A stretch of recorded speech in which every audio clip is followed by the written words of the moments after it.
You either die a hero, or you live long enough to see yourself become the villain. We all like watching movies, right? Right. And usually while watching any sort of movie, you develop a connection to the protagonist or the hero of the film. I wish I knew how to quit you. But the desire to see the good guy succeed is dependent on how rotten his adversary is. So today, we are going to recognize and pay tribute to these dastardly characters. I'm Vinny Violence, and this is the list of the top 10 greatest movie villains. Number 10, Wicked Witch of the West, A Wizard of Oz. The Wicked Witch is not only the greatest female villain, but one of the first and all-time classics. Basically, she gets pissed when a house-carrying Dorothy lands on her sister and is hell-bent on revenge. She literally skips the grieving process altogether. She tries to murder Dorothy and her friends multiple times, throwing a fireball at Scarecrow. Here, Scarecrow, wanna play ball? Threatening to take out Toto, and even drugging the foursome. She wants you to think she is seeking revenge for her loved one's death, but this lady has already a terrible reputation. The Munchkins are terrified of her. She has an army of flying monkeys, and if this is any indication of what her personality is, her name is Wicked Witch.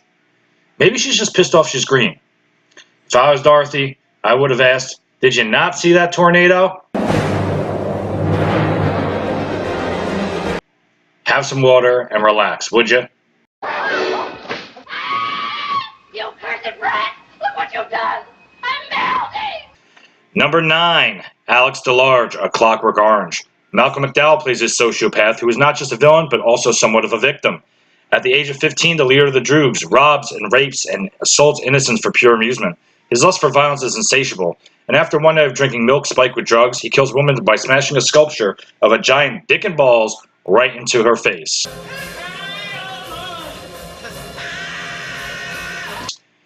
Talk about a money shot. He's turned on by his friend Dim and later arrested. He is then injected with nausea-inducing drugs and shown videos of ultra-violence to the tune of his beloved classical music. The therapy works and he becomes sick at any thought of violence. Eventually, the treatment wears off and good old Alex is back to his former psychotic ways, saying he was cured the whole time. Jeez.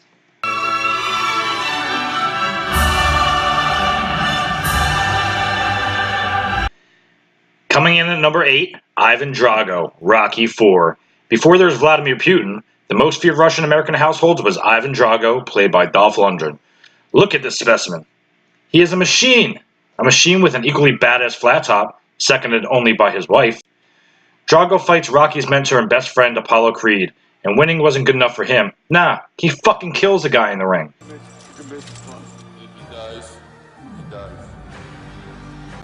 Whatever this commie bastard hits, he destroys. He is also seemingly impenetrable. Cold-blooded and calculated, Drago shows no remorse for the damage he inflicts upon his opponents. The Siberian Bull even utters only 4 sentences throughout the entire film. The Cold War might have ended, but Drago will always be one of our greatest films. I must break you.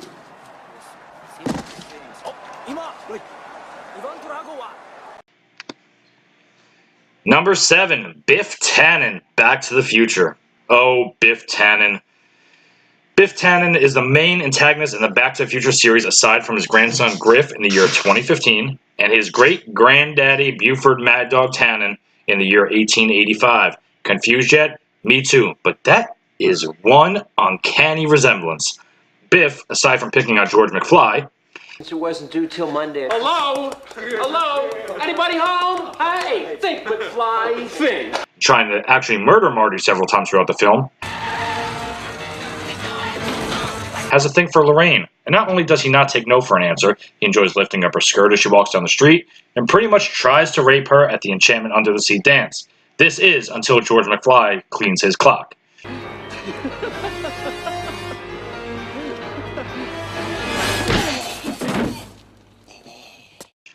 Biff is a lovable villain, though, because he is a straight, goofy asshole. Reminds you of someone that you might have known in high school. That's my pick for number 7. So why don't you make like a tree and get out of here? Moving on to number 6, the T-1000 Terminator 2 Judgment Day. The T-1000, played by Robert Patrick, is probably one of the best sci-fi villains ever. I know, you're all like, but what about Arnold in the original? What about him? Yes, he was great, and without him there wouldn't be a T-1000, but the T-1000 was Skynet's best upgrade. I mean, check this guy out. He's fast as hell, doesn't sound like a robot, and is made of liquid metal.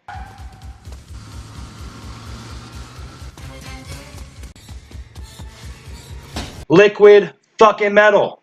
Not to mention he could shapeshift into any form he encounters. Human form, that is. Even mimicking their voices.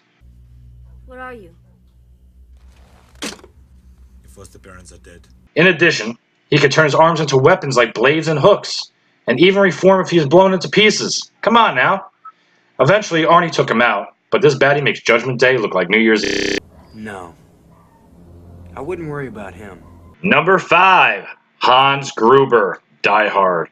Hans Gruber, played by Alan Rickman, was the German terrorist mastermind behind the Nakatomi Plaza hostage takeover and heist on that fateful Christmas Eve, 1988. Gruber did not appear to be a killer, but he is extremely cold and unpredictable. I mean, this guy actually got kicked out of the terrorist group he was a part of. Nice suit. Now, you know you have to be evil for that to happen. That's like Al-Qaeda saying Osama was too barbaric. When asking Takagi for the code for the vault holding $600 million, Takagi said, "You'll have to kill me." And BAM! That's exactly what happened with a single shot to his dome piece. Okay. Courtesy of Hans Gruber. Sayonara, Mr. Takagi. Even right before his demise and hanging on the side of a building, Gruber tries to take out John McClane. Savage. R.I.P. Mr. Rickman and Yippee-ki-yay, motherfucker. Next, at number 4, Mr. Blonde, Reservoir Dogs. Talk about psychos, this guy takes the fucking cake. Mr. Blonde, played by Michael Madsen, has got to be the craziest son of a bitch on this list. He just does not give a shit about anything. You think the honey badger cares? It doesn't give a shit.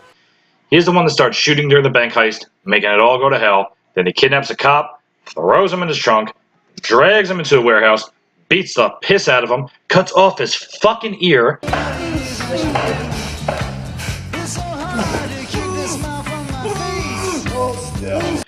and then tries to burn the dude alive before being shot by Mr. Orange himself. Like, what in the actual fuck? He does all this while singing and dancing and having a good old time. Yeah, he's stable. I think next time Nice Guy Eddie should do a better background check. Eddie, you keep talking like a bitch. I'm gonna slap you like a bitch. Come on, man! Now for the top 3. Number 3, John Doe 7. John Doe, played by Kevin Spacey, definitely needs a fucking hobby. I mean, this guy must have a lot of time on his hands or is just that bored. Who in their right mind goes around and murders people based on the 7 deadly sins anyway? Who cuts off their fingertips so that no one can get a print of them?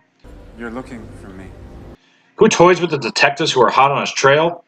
Who buys that many fucking pine tree air fresheners? I'll tell you who. This fucking guy.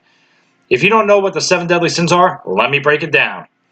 Gluttony, lust, greed, pride, envy, sloth, and wrath. Yep, got them all.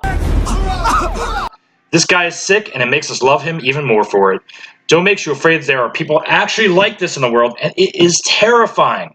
He also makes you ask, I saw you with the box. What was in the box? What's in the box? Number 2, Darth Vader, Star Wars. Darth Vader, aka the artist formerly known as Anakin Skywalker, is voiced by James Earl Jones. Anakin, originally found as a slave by Qui-Gon Jinn and Obi-Wan Kenobi, had the potential to become the most powerful Jedi ever and was prophesied to be the one to bring balance to the Force. What happens instead? This motherfucker goes rogue, gets cut in half, joins the dark side, becomes a Sith Lord, kills all his friends, cuts his son's hand off, tries to take over the galaxy to no avail, and finally dies at the hands of Luke Skywalker, but not before he finds redemption. I find your lack of faith disturbing. The look, the voice, the lightsaber, Vader has it all. Darth Vader is one of the most badass villains to ever grace the silver screen in this galaxy or anyone far, far away. My pick for number 1 is the Joker from Batman. Here we go. The Joker made his first appearance in the first issue of Batman comic released on April 25th, 1940. Since then, the Joker has spanned all of the DC multiverses and has appeared in countless animated and live-action movies, played by the likes of Cesar Romero, Jack Nicholson, Heath Ledger, and most recently Jared Leto, the Joker has shown the world that he is either the smartest supervillain to ever live, And he says, why so serious? is that batshit crazy.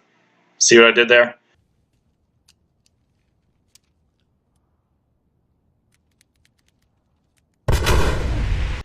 The Joker thrives on chaos and has no real goals to accomplish, and that's what makes him the most dangerous to Batman and Gotham alike.